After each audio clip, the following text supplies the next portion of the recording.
Hello everyone. इस video में हम 66 बीपीएससी जिसका जो री एग्ज़ाम हुआ है 14 फेब को, उसके मैथ्स के क्वेश्चंस के सॉल्यूशंस देखेंगे। For reference I am using this book, so let's start it. Okay, so let's start with this question. इस क्वेश्चन में बोल रहा है दैट इस पर्टिकुलर एक्सप्रेशन के एक्सपेंशन में कांस्टेंट टर्म कौन सा है। ये एक बाइनोमियल से क्वेश्चन है, ठीक है। तो सबसे पहले हम इसका फॉर्मूलाज देखते हैं, ठीक है। These are the most important formulas binomial के, एंड आई थिंक इस पे सारे ही क्वेश्चन, अगर किसी भी तरह के क्वेश्चन आएंगे तो इस पे इजीली आप सॉल्व कर सकते हो। X plus y to the power n का एक्सपेंशन है। अगर if x is less than 1 तो ये उसका एक्सपेंशन का फार्मूला एनसीआर फार्मूला, ठीक है। एंड ये nth टर्म का फॉर्म, नॉट बेसिकली फार्मूला, एक जनरलाइजेशन बोल सकते हैं हम।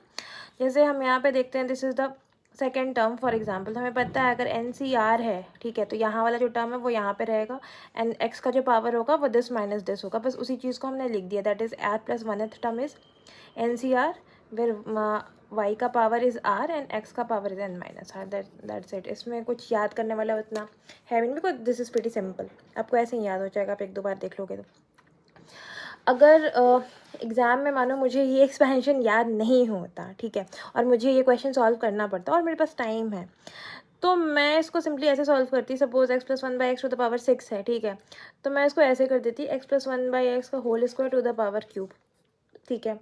या फिर x प्लस 1 बाई एक्स को मतलब आप 6 टाइम्स अलग अलग लिखो, फिर उसका स्क्वायर करो, फिर x प्लस 1 बाई एक्स से फिर मल्टीप्लाई करो। मतलब अगर आपके पास टाइम है, फार्मूलाज नहीं याद आ रहा, कुछ भी नहीं आ रहा, आप वो भी कर सकते हो। यूजुअली मैं ऐसा करती हूँ अगर मैं पढ़ के नहीं चाहती, बिकॉज बाइनोमियल से क्वेश्चन मेरे लिए थोड़ा अनएक्सपेक्टेड था, बट क्योंकि क्वेश्चन आ गया है तो we will have to prepare for this as well. तो ये फार्मूलाज ध्यान में रखना है। नाउ अब हम देखते हैं कि इसे हम सॉल्व कैसे करेंगे। कांस्टेंट टर्म हमें पता है, जैसे फॉर एग्जांपल हम यहाँ पे इसका एक्सपेंशन देख रहे हैं, ठीक है, ठीक है, या x है 1 बाई एक्स है। कांस्टेंट टर्म का क्या मतलब? कांस्टेंट टर्म का मतलब हुआ उसमें x की वैल्यू नहीं होगी, x टू द पावर 0 होगा। अगर यहाँ पे हम कॉमन सेंस भी लगाएं तो x टू द पावर 0 कब होगा? वो तब होगा जब x का पावर और 1 बाई एक्स का पावर सेम होगा, ताकि दोनों ना आपस में कट जाए, ठीक है। और ये कब होगा?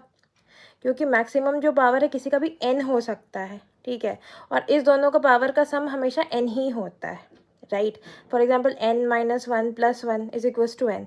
तो जब ये 6 है तो इट्स ऑब्वियसली है ना कि अगर x क्यूब होगा और 1 बाई एक्स क्यूब होगा, इसको जब मल्टीप्लाई करेंगे तो वो कैंसिल आउट हो जाएगा। और जब दोनों का पावर 3 है, इसका क्या मतलब हुआ? तो उसको हम ऐसे सॉल्व कर सकते हैं। मतलब अगर इन अ व्यू, अगर एक नज़र में अगर हमें ये देखना है तो हम इसको ऐसे देख के भी सॉल्व कर सकते हैं कि चलो x का पावर 3 है, 1 बाई एक्स का पावर भी 3 है, मतलब n तो हमें पता है 6 है, तो r कितना हुआ? r 3 हुआ। फिर हमने इसको सॉल्व किया जब, तो हमारा आंसर 20 आया। इसको सॉल्व करने का एक और तरीका है, उसमें है कि मानो हमने मान लिया कि कोई r प्लस 1 है, टर्म कॉन्स्टेंट है, ठीक है। नाउ व्हाट वी डिड, अब r प्लस 1 है टर्म हमने कॉन्स्टेंट रख लिया, ठीक है। तो फिर हमने n की वैल्यू तो हमें पता है 6 है, तो n की वैल्यू हमने हर जगह 6 रख दी, r को हमने r रहने दिया।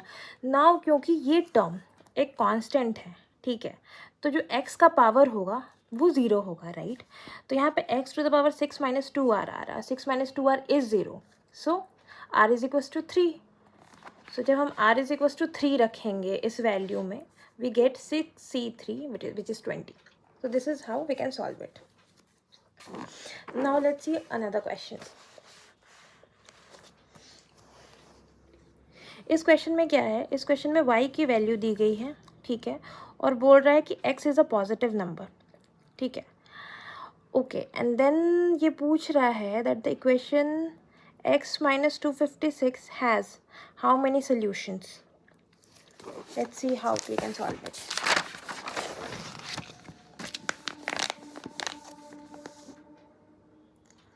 ओके, एक्चुअली मैंने ये क्वेश्चन यहाँ पे फिर से लिखा है। आई थिंक इस बुक में ना बहुत सारे मिसप्रिंट्स हैं, तो प्लीज़ आप जब इस बुक से पढ़ो थोड़ा ध्यान देना, तो बहुत सारे मिसप्रिंट्स हैं। वो क्वेश्चन उन्होंने थोड़ा गड़बड़ लिखा है। क्वेश्चन इज़ लाइक दिस कि y की वैल्यू दी गई है, ओके, y की वैल्यू दी गई है, ठीक है, बोला जा रहा है x पॉजिटिव है, और तो पूछ रहा है equation x to the power y is equal to 256 के कितने सोल्यूशंस होंगे। ओके, एक बेसिक लॉग का क्या फार्मूला होता है वो मैंने लिख दिया है। It's very simple. जैसे लॉग बेस 10 है, ठीक है, 1000 का, तो इट्स इक्वल टू 3, इसका मतलब है 10 to the power 3 is 1000। Similarly जब log base A B is equal to C है, इसका मतलब C to the power A is equal to B. ये मैं सामने लिख के रख लिया ताकि आगे कन्फ्यूजन ना हो।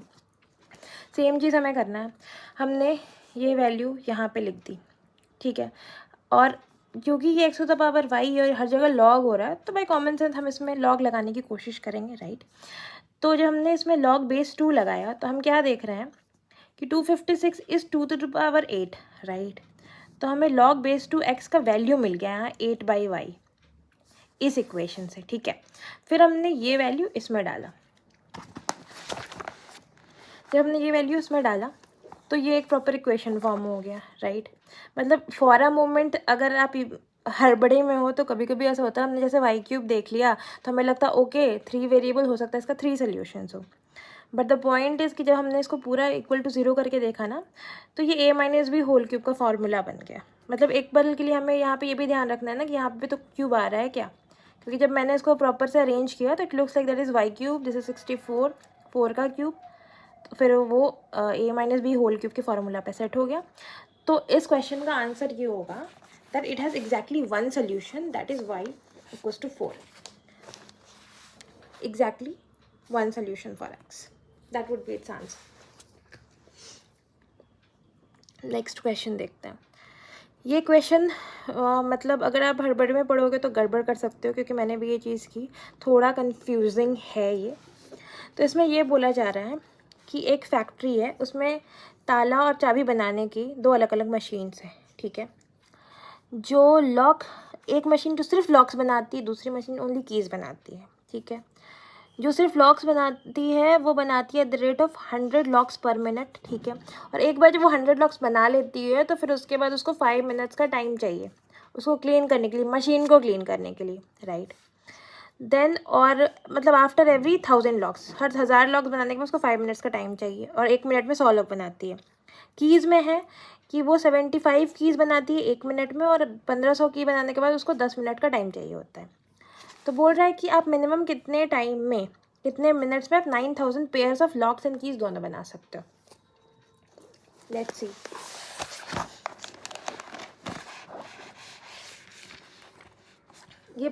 ये क्वेश्चन इज़ रियली सिंपल, लेकिन ना थोड़ा कभी कभी कन्फ्यूजन हो जाता है पढ़ते वक्त इसमें, क्योंकि मुझे फर्स्ट टाइम थोड़ा कन्फ्यूजन हो गया था इसमें ज़्यादा कुछ नहीं करना। इसलिए कि जैसे उसमें है कि 100 लॉक्स 1 मिनट बनता है, ओके। तो 1000 लॉक्स बनने में कितना टाइम लगेगा, 10 मिनट। हमें बनाने कितने, 9000 लॉक्स, 90 मिनट्स, ओके। अब इसमें बोल रहा है कि हर 1000 लॉक के बाद इसको 5 मिनट का टाइम चाहिए, ठीक है।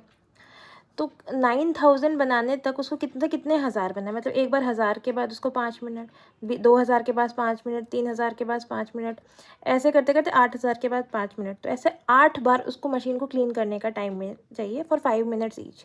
इसलिए हम इस 90 मिनट्स में 8 इंटू 5 करेंगे, तो दैट वुड बी 130 मिनट्स। मतलब लॉक बनाने वाली मशीन है वो 9000 लॉक 130 मिनट्स में बना देगी। Very good. अब की बनाने वाली मशीन पे देखते हैं। सिमिलरली 75 कीज़ इन 1 मिनट, 1500 कीज़ इन 20 मिनट्स, राइट। 9000 कीज़ बनेगा इन 120 मिनट्स, ठीक है। अब ये 1500 इंटू 6 हो गया 9000, ओके। और मतलब इसका मतलब है कि 5 बार उसको धुलने के लिए टाइम चाहिए, और उसको हमें हर 1500 की के बाद हमें धोना पड़ता है, और जिसमें 10 मिनट टाइम लगता है।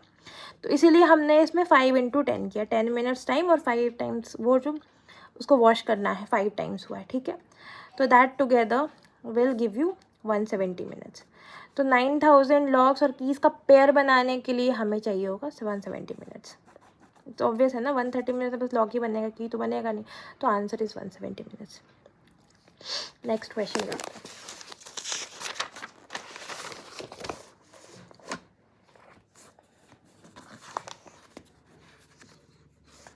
ओके, इस तरह के जो क्वेश्चन होता है ना, मैं तो उसको डायरेक्ट बनाती हूँ। आई डोंट नो उसका कोई फार्मूला भी हो लगेगा नहीं लगेगा, मतलब ये ऐसे ही सिंपली बन जाता है। मैं फार्मूला भी दिखाऊंगी, बट आई थिंक इसको ऐसे ही सिंपली बनाना वुड बी बेटर।